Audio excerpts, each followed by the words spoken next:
सेवा एवं सुशासन अर्थात जनसेवा और सुशासन मंत्र द्वारा परिचालित होई प्रधानमंत्री नरेंद्र मोदी नेतृत्व में सरकार परिवर्तन एवं प्रगति आने निरंतर उद्यम करिआसुछंती।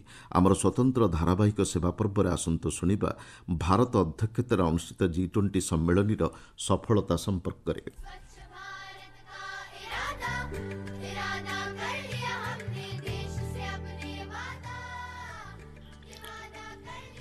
प्रधानमंत्री नरेंद्र मोदी नेतृत्व में भारत वैश्विक स्तर में एक अग्रणी राष्ट्र भाव उभा होइछि। 2023 रे भारतर अध्यक्षतार अनुष्ठित G20 सम्मेलन में दक्षिण विश्वर मर्यादा वृद्धि पाइथिला। एही सम्मेलन में आफ्रिकीय संघर सदस्यता एवं विश्व जैव इंधन मेंटर शुभारंभ होइथिला। वसुधैव कुटुंबकम भारत सभ्यतार मूल आधार एवं विश्व सहयोगर इच्छा को यह प्रतिफलित करथिला। सदस्य राष्ट्रगुड़िक मध्य नीतिगत समन्वय, निर्भरयोग्य वाणिज्य एवं जलवायु परिवर्तन आह्वानर मुकाबिला उपरे ध्यान दे नुआदिल्ली घोषणापत्र प्रकाशित होइथिला।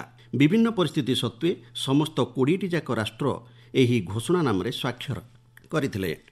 G20 स्थायी सदस्य भाव आफ्रिकीय संघ को सामिल करने द्वारा विश्व जनसंख्यार 80% लोकों पाखरे G20 चिंताधारा पहुंची पारिथिला।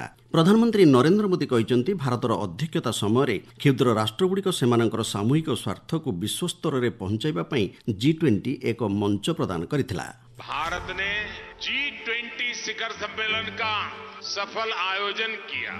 सफल G20 हर देशवासी की तपस्या का परिणाम है। 140 करोड़ भारतीयों के परिश्रम का परिणाम है।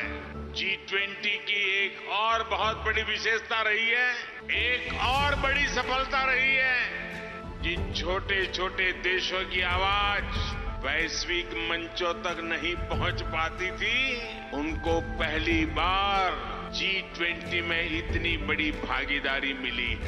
देशर विभिन्न ऐतिहासिक स्थान में आयोजित कार्यक्रम मान भारतर विविध परंपरा एवं कलात्मक संस्कृति को उज्ज्वल करथिला। आकाशवाणी संवाद विभाग महेंद्र कुमार माझी।